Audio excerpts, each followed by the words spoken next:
When I built my solar generator, I didn't do the necessary homework and the unit had challenges.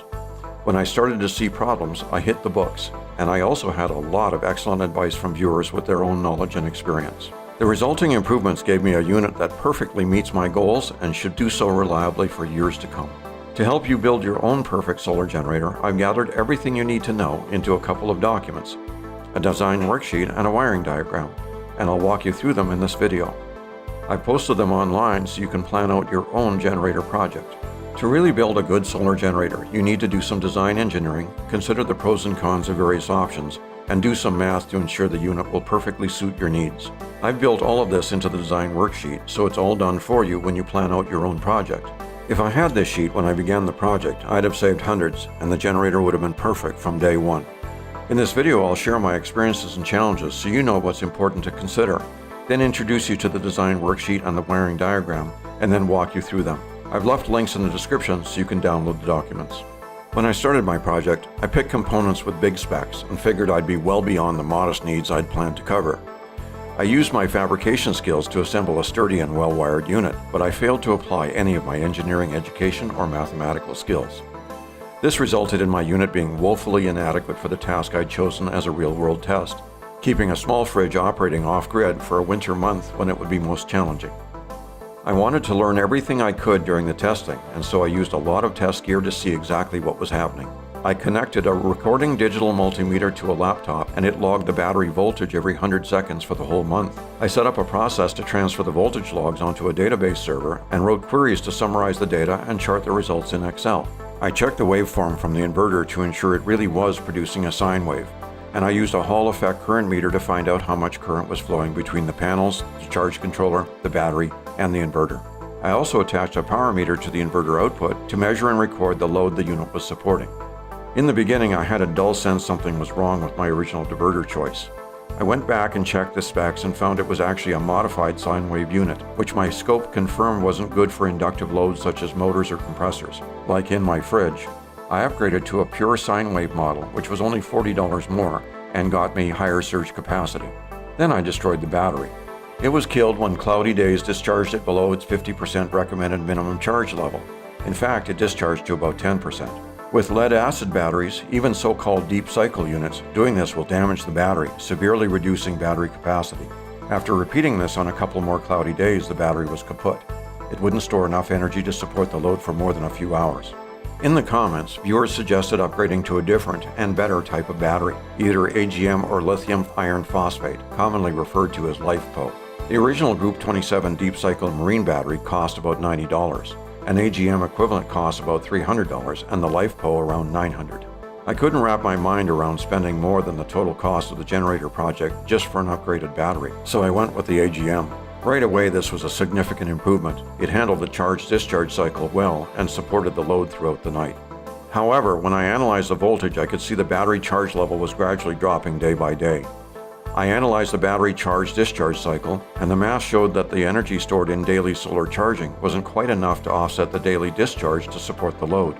This was a little surprising because the energy from the panels, 200 watts for 6 hours or 1200 watt hours, seemed like more than enough to support the load, 27 watts for 24 hours or 648 watt hours. I expected inefficiencies, but not like this. After doing some research, I found three major efficiency factors that really affect the performance of a generator. Number one is the efficiency of the charge controller. That affects how much of the energy coming from the solar panels is converted into charging power for the battery. The inexpensive unit that came with the solar kit was a PWM type, which is about 70% efficient, so about 30% of the panel wattage is lost. Number two is the battery round-trip efficiency, or how much energy you can get out of the battery for the energy you put in charging it. For the original deep cycle marine battery, the rate is about 75%, so another 25% of the energy was lost in the battery charge-discharge cycle. Number three is the inverter efficiency, or how much 120 volt energy comes out of the inverter compared to how much 12 volt energy goes into it. The upgraded inverter is about 87% efficient, so another 13% is lost there. Using the components I'd originally selected, I could only get about 91 watts of usable AC power for 200 watts of solar panel production, for about 45% energy throughput. This was shocking and reinforced how important the advice in the comments was. Viewers suggested using different types of charge controller and battery, and this can make quite a difference. Upgrading to a more expensive MPPT type charge controller and an AGM battery changes the overall efficiency to 72.5%, a whopping 60% increase in usable power from the same panels. You can get more power by adding more panels, but that can be a lot more expensive than just upgrading components. Okay, now let's get to the design worksheet and the wiring diagram. I've posted the design worksheet online so you can use it to develop your own design. There's a downloadable Excel sheet or a rough online version that should work with most devices. The links are in the description below. The best way to design the generator is to work back from the load to the source. Once you've downloaded the sheet, there are 4 or 5 steps you'll go through. Step 1, inventory your devices. Step 2, calculate inverter size and run current. Step 3, determine battery capacity requirement. Step 4, calculate charging power requirement. And Step 5, optionally calculate backup generator requirement. So you start with an inventory of the devices that you'll be running on the generator. Enter the list of your devices in the table in the upper left-hand corner. I've put some examples in here for you to work from. In my case, I have a small fridge, 2 phones that I'll be charging, 2 tablets. I also have spaces for LED lights, a TV or audio system, and a CPAP machine. These are items that people have mentioned in the comments. I have the quantity set to 0 on these items because I'm not planning on having them as part of my load. For most items, it's pretty easy to figure out the load they represent. You can simply read the wattage off of the label and have a pretty good idea of how much power they require. Some items, however, run on a duty cycle. That means they don't run all the time. They turn on and off throughout the day. Those are a little bit more difficult to calculate. I have an inexpensive power meter that I plugged the fridge into, and then I ran it for several days, and then took the kilowatt hour consumption and the number of hours it was measuring, and put them into the box on the right. According to the meter, my fridge consumed 2.57 kilowatt hours across 96 hours of running. That's 27 watts per hour. And I plugged the 27 watt number back up into the main table. Throughout the sheet, wherever there's numbers that you'll need to enter, they'll be highlighted in yellow. In all cases, there will already be a number there, which may be a good representation of the numbers you need to use. So assuming the numbers in yellow are good enough, there's nothing to do in Step 2. In Step 3, you'll determine the battery capacity that you'll need to support the load. First, plug in the number of days of autonomy that you expect to support with the generator. This is the number of days in a row that you expect the generator to support the load without the benefit of the sun to charge the battery. The system will tell you what amp hour reserve you will need for the battery in your design. You'll need to choose 1 or more batteries that add up to at least this number. When you've made your decision about how many batteries you have and what their capacity is, you can add up the amp hour reserve and plug it into this box. In Stage 4, you'll choose your battery capacity and what kind of charge controller and enter in the amount of sun hours that you expect in the shortest day of the winter. Choose a battery type from the first table, take its efficiency percentage, and plug it into the first yellow box. Then choose the charge controller type that you intend to use, the less expensive PWM or the more expensive MPPT controllers. This decision will have a big impact on the efficiency of the generator and how much hardware that you'll need to support your load. Finally, plug in the minimum number of full sun hours that you'll have in the shortest day of the winter. For users in the US, I've provided a US daily solar hours chart on a second tab. The chart has about 100 major cities listed, so choose the low number from the city closest to you. In my case, the closest major city is Phoenix. Outside the US, you won't have much trouble finding a chart suitable for your locale. Just check the internet, it'll only take you a few minutes in Google. The calculator will let you know how much power you'll need from your solar panels, so you'll need to buy panels that add up to at least this number. Once you've chosen your panels, plug in the total wattage and the nominal operating voltage of the panels into the last 2 boxes in Step 4. The final optional step is to calculate how much backup generator you'll need if you're planning on using a generator to charge the battery on days when you don't have sun. Plug in the battery charge voltage, 13.5 volts is pretty normal, and the battery charge current. My small generator has a 12-volt charging socket that supplies about 7 amps. If I'm using my large generator, I plug in a bench battery charger, which supplies about 15 amps for charging. Finally, plug in the fuel consumption of your generator in gallons per hour, and the system will tell you how much gasoline it will take to charge your battery on a rainy day. At the bottom of the sheet, you'll get the major specifications for your generator. The first item is the minimum inverter wattage. In my case, I need 934 watts peak to support my load. That means a 1,000 watt inverter should do the job.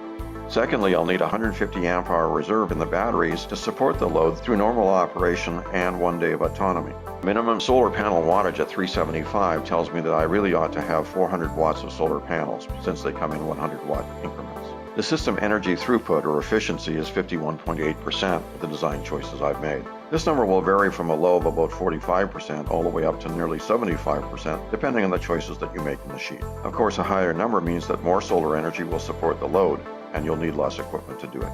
Finally, there's a projected available daily load power. This is the total number of watt hours available from the system as designed to support any combination of loads.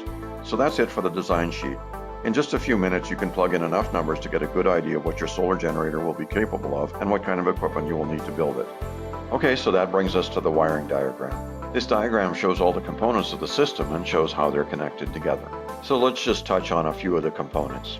Starting on the left side, there's a battery maintainer. This is part of my project because the generator sits mostly in my garage, standing by in case I need to take power someplace remote or if the grid goes down. Since it may not be connected to panels at all, the battery maintainer keeps the battery fully charged so it's ready to go whenever I need it. At the top is a small battery discharge monitor, which is incredibly useful to get an accurate picture of what the battery voltage is. Watch this panel closely and make sure that you never discharge your battery below the specified minimum for the battery type. Otherwise, you'll severely shorten the life of the battery. Below that is the 12-volt panel. This panel has two USB charging ports, a 12-volt cigarette lighter adapter, a voltage display, and a switch that turns everything in the panel on and off. One of the reasons the 12-volt panel is so important is because the USB ports are connected directly to the battery. This means you can charge phones and other USB devices without losing power to the inefficiency of the inverter. It also gives you a great place to connect 12-volt loads directly, like a spotlight or something else that would normally plug into a car cigarette lighter port. To the right is the inverter, and to the right of that is a power strip. With the power strip, you can plug in up to 6 more AC devices, although you have to be cognizant of the load and make sure that you keep it down. With this particular power strip, it allows 4 more USB ports. Since there's also a USB port on the inverter itself, there are 7 USB ports on this system, so I can provide charging for a number of people at a remote event. Next on the left are the solar panels, and we'll discuss those more later. To the right of that is the charge controller. This is the device that connects the solar panels to your system and provides charging for the batteries. To the right of that is a fuse block to make sure that the system is adequately protected. The top fuse at 3 amps supports the USB ports and the voltage meters. The 5 amp fuse is for the battery maintainer and protects it against shorts in the system. The 20 amp fuse powers the cigarette lighter port. And finally, the 30 amp fuse is from the charge controller to the battery. In the lower left are pictures of 3 items that are very important for the solar panel feed. The first is a 30 amp fuse that protects the solar panels from shorts in the system. The second is a heavy 10-gauge automotive disconnect so you can disconnect the panels from the generator. Finally, there's a picture to remind you to put a strain relief on the wire that goes to the solar panels. This will prevent the wires from being pulled out of the charge controller should somebody trip over them. Finally, there's your battery or batteries, which you would wire in parallel if you have more than one. Well, what do you think? What have I missed, or what did I get wrong? I'd like to know, so please leave your comments below. I try to respond to every comment, and I'm sure I'll learn a lot from your experience and perspectives. For the engineering types, I've made the sheet mathematics easy to follow, so you'll see exactly what the calculations are. If you find any errors or have suggestions for elements I've overlooked, I'd be especially pleased to hear from you. I'll update the worksheet with the best of the feedback, so be sure to come back and get the latest version in the days to come. This design can have a lot of uses. Some of the most interesting from the viewer comments are off-grid power for camping or your cabin, upgrading the power system in your RV, a power center for remote ham radio events, portable AC power for church or musical events in remote locations, or emergency preparedness for grid-down situations. Well, thanks for watching. Please like and save the video and share it with others that might be interested in the topic. And don't forget to subscribe because there are a number of new videos in the works and you won't want to miss them. As always, be safe.